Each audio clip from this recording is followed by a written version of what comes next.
चलिए, हम लोग पढ़ रहे थे पदार्थ और आज हम पदार्थ के बारे में चर्चा भी करेंगे फिर से दोबारा भी, ठीक है ना, कि पदार्थ क्या है, ठीक है ना। तो हम बताए थे कि हमारे आसपास बहुत सारी वस्तुओं को देखने को मिलता है, बहुत सारे वस्तुओं को देखने को मिलता है, उसमें हम लोग देखते हैं, अनुभव करते हैं, उसमें भार भी है, आयतन भी है और क्या करें, स्थान भी घेर रही है, ठीक है ना, ठीक है ना।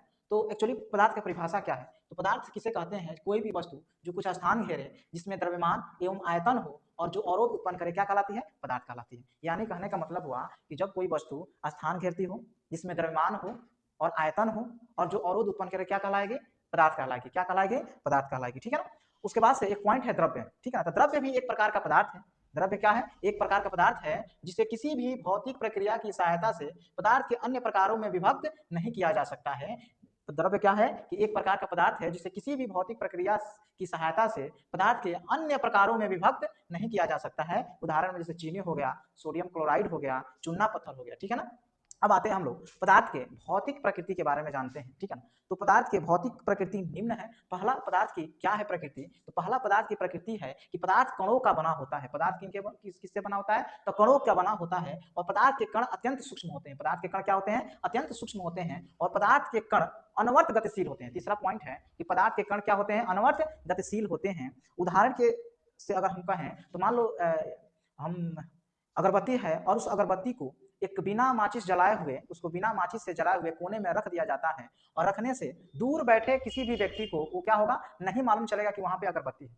ज्यों हम अगरबत्ती को माचिस की सहायता से उसको जलाते हैं तो तुरंत मालूम चल जाता है कि वहां पे अगरबत्ती जल रही है। कैसे? क्योंकि पदार्थ के जो अगरबत्ती के सुगंध है हमारी नाकों तक आकर पहुंच जाती है, जिससे हमें मालूम चलता है कि वहां अगरबत्ती जल रही है। कैसे पहुंचती है? तो जो अगरबत्ती के कण है, जो धुआं के जो उसके कण हैं, वो हवा में विलीन हो जाते हैं और हवा के माध्यम से हमारी आंखों तक पहुंचते हैं, ठीक है ना। तो अतः हम कह सकते हैं कि पदार्थ के कण अनवर्त गतिशील होते हैं, ठीक है ना। उसके बाद से चौथा पॉइंट है कि पदार्थ के कण एक दूसरे को आकर्षण करते हैं। पदार्थ के कण क्या करते हैं? एक दूसरे को आकर्षण का काम करते हैं, आकर्षण बल करते हैं। जैसे अगर तीन चीज लेते हैं, एक चाक लेते हैं, एक ईंट लेते हैं और एक क्या लेते हैं? एक लोहे के कील लेते हैं और तीनों को हथौड़ी से बारी बारी से जब उसको तोड़ते हैं तो चौक जो होता है वो पहले टूट जाते हैं आसानी से, ईंट भी टूट जाता है लेकिन चौक के तुलना में थोड़ा कठिन से टूटता है। और कील जो होता है, लोहा का कील जो होता है, वो टूटना अत्यंत कठिन होता है उसको टूटने में। क्यों? क्योंकि जो कील था वो बहुत स्ट्रॉन्ग था, उसका आकर्षण बल, इसलिए टूटने में अत्यंत कठिनाई हो रही है।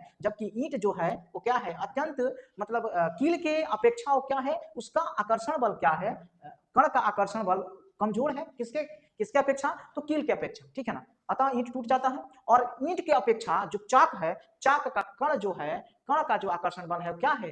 कमजोर है। चाक में जो इंटरमोलिकुलर फोर्स है क्या है? वो वीक है, बहुत कमजोर है, इसलिए वो आसानी से टूट जाता है, ठीक है ना। अब हम उसके बाद से पांचवा पॉइंट है पदार्थ के कण के बीच रिक्त स्थान होता है। पदार्थ के कण के बीच रिक्त स्थान होता है कैसे? तो देखो, चीनी और पानी का घोल लीजिए। तो जब हम घोलते हैं चीनी और पानी का घोल, विलयन को जब देखते हैं तो चीनी उस पानी में विलीन हो जाती है। चीनी क्या होती है? उस पानी के कण में विलीन हो जाती है। अतः इससे पता चलता है कि पदार्थ के कण के बीच रिक्त स्थान होता है, ठीक है। इतना सब हम लोग जान लिए। अब इसके बाद से आते हैं पदार्थ के वर्गीकरण के बारे में, ठीक है ना। तो भौतिक के आधार पर पदार्थ के वर्गीकरण किया गया है और पदार्थ के वर्गीकरण भौतिक के आधार पर किया गया है, जो तीन भागों में बांटा गया है। पहला भाग को कहते हैं ठोस, दूसरा भाग को कहते हैं द्रव और तीसरा भाग को कहते हैं गैस। ये तीनों चीज जो पदार्थ के भाग हैं, ये तीनों चीज हमारे शरीर में मौजूद होते हैं। तीनों चीज क्या होते हैं? हमारे शरीर में मौजूद होते हैं। जैसे हड्डी के रूप में हमारा ठोस है, या कहे तो ठोस के रूप में हड्डी है, और द्रव के रूप में क्या है? खून है, हम लोग का ब्लड है, ठीक है ना। और पानी भी है, जल भी है, क्योंकि मानव शरीर में 70% जल होता है कम से कम लगभग, ठीक है ना। और उसके बाद से गैस के रूप में श्वास है, ऑक्सीजन लेते हैं, ठीक है ना। तो तीनों चीज, ठोस, द्रव और गैस, तीनों चीज हमारे शरीर में मौजूद होते हैं, ठीक है ना। अब आते हैं बारीकी से समझते हैं पहला ठोस को, ठीक है ना, कि ठोस की सामान्य गुण क्या है। तो ठोस का सामान्य गुण हम बता रहे हैं कि ठोस का सामान्य गुण है कि ठोस में क्या होता है? ठोस में पहला उसका गुण है कि उसकी आकृति और आयतन निश्चित होता है। ठोस का क्या होता है? उसकी आकृति और आयतन क्या होता है? निश्चित होता है। और उसमें क्या होता है? कहाँ रखे हैं इसे यार? ठोस में आकृति और आयतन क्या होता है? निश्चित होता है। और पहला पहला ये सामान्य गुण है। दूसरा क्या है? उसके द्रव्यमांक और क्वथनांक उच्च होते हैं। ठोस के जो द्रव्यमांक और क्वथनांक होते हैं वो क्या होते हैं? उच्च होते हैं, ठीक है ना, ठीक है ना। उसके बाद से इसकी घनत्व भी क्या होता है, इसका घनत्व भी उच्च होता है, हाई होता है।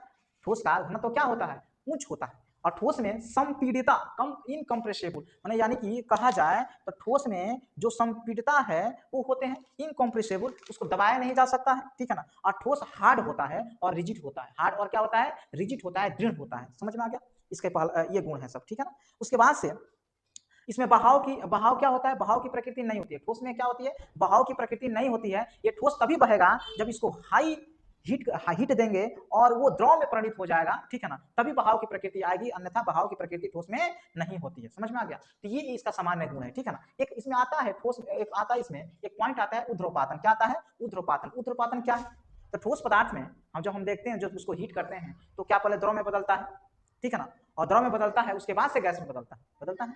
लेकिन ऊर्ध्वपातन किसे कहते हैं, इसमें ऊर्ध्वपातन में अलग ही एक परिभाषा है। उसमें क्या होता है कि ठोस बिना द्रव में बदले सीधा गैस में बदल जाता है, उसे क्या कहते हैं, ऊर्ध्वपातन, ठीक है ना। जब कोई ठोस पदार्थ बिना द्रव में बदले सीधा गैस में परिणित हो जाए, उसे क्या कहते हैं, ऊर्ध्वपातन कहते हैं। क्या कहते हैं, ऊर्ध्वपातन कहते हैं। समझ में आ गया, ठीक है ना। इसमें और द्रव में कुछ का बता देते हैं। द्रव में भी आपका इसके सामान्य गुण क्या है। द्रव में क्या होता है, इसकी आकृति अनिश्चित हो जाएगी और आयतन निश्चित रहेगा। जैसे इस बोतल है और इस बोतल में जब हम पानी डालेंगे तो इस बोतल के आकार का पानी ले लेगा ना, जल इस बोतल के आकार का ले लेगा, और यही जल जब गिलास में डालेंगे तो गिलास का आकार का ले लेगा। अतः हम कहें कि इसका आयतन तो वही है, निश्चित है, लेकिन उसमें क्या है, उसमें आकृति अनिश्चित हो जा रही है, ठीक है ना। आकृति क्या हो जा रही है, अनिश्चित हो जा रही है। अतः द्रव में कहे तो द्रव में क्या होता है, आकृति आकृति अनिश्चित होती है और आयतन निश्चित होता है, ठीक है ना। उसके बाद से इसका घनत्व क्या होता है, कम होता है। द्रव का घनत्व ठोस की अपेक्षा क्या होता है, कम होता है। द्रव का घनत्व ठोस की अपेक्षा क्या होता है, कम होता है। इसके द्रव्यनांक और क्वथनांक ठोस पदार्थ से प्राय कम होते हैं। जो द्रव का द्रव्यनांक है और क्वथनांक है ये ठोस पदार्थ से कम होता है। तो melting point and boiling point क्या होता है, ठोस पदार्थ सॉलिड से क्या होता है, कम होता है। समझ में आ गया। चलिए, इसमें द्रव पदार्थों में बहने की प्रवृत्ति पाई जाती है और द्रव पदार्थ में क्या होता है, बहने की प्रवृत्ति पाई जाती है, ठीक है। चलो बस इतना समझ जाइए अब, इतना, उसके बाद से अब कल